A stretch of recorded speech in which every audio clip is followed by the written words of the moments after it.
ओ चओ से अलाह के मञे न विसारे, एक भेरो ज़िंदगीअ में अची मुंहुं ॾेखारे। अस्सलाम वालेकुम दोस्तों, छा हाल वाला तबी से ठीक है। मां तव्हांजो एम सलीम है, तव्हां ॾिसी रहिया आहियो मुंहिंजो यूट्यूब चैनल MS काचवाला।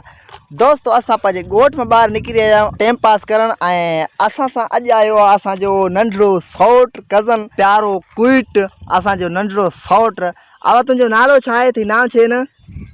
हिन जो नालो आहे असद। हे असांजो नंढिड़ो सौट। हे चए थो मां लजी थो थियां, नथो ॿुधायां, हिन जे करे पंहिंजो नालो नथो ॿुधायां। सो हिन जो नालो आहे असद। असद असां सां अॼु ॿाहिरि आयो आहे। असद, असांजे ऑडियंस खे तूं छा ॿुधाईंदे? अॼु कलाम ॿुधाईंदे या बैत ॿुधाईंदे, नात ॿुधाईंदे? उथी बुरसती भलाश के तो कलाम कुछ मिलाने ना कलाम ना मिलाने भला अच्छा चेते हां गदा चका फुकन करोगा ए ग्याली ते ग्याली कलाम न मिलाने छे बुधाने कलाम ना जाय बुधाए अल्लाह।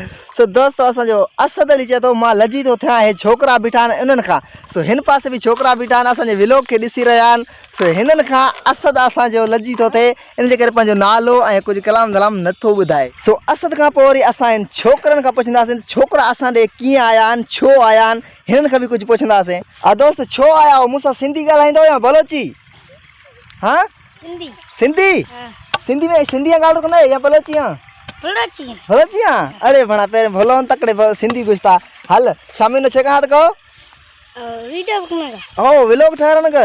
अच्छा शार भला कुछ टैलेंट हसते कुछ शा छे मन बुधान का को ए कला बुधान का। अच्छा अशे ना छे ना बा बखरो का ततकी बको ततकी रोगा हवे त न बुधान केवल थो छे बुधाना मां। हां मन कुछ जन्म ना। अरे भणा अच्छो का गुड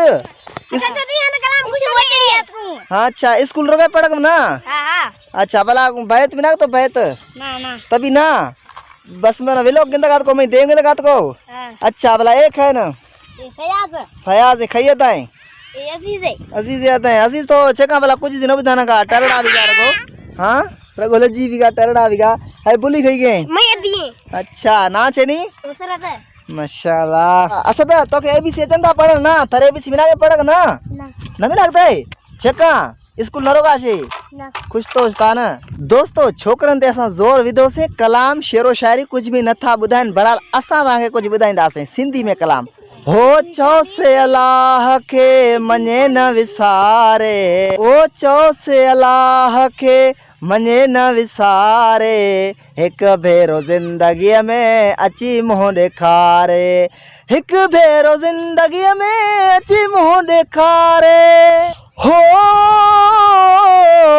दिल जो लगी वैया अवां सां साईं, अवां खे न विसारबो मरण घड़ीअ ताईं। सो अॻिते नथो अचे दोस्तों, मां घणो कोशिशि कयो, बहरहाल मूंखे इहे बस सीन 2 लफ़्ज़ आया आहिनि, बस इन खां वधीक अॻिते मूंखे नथो अचे।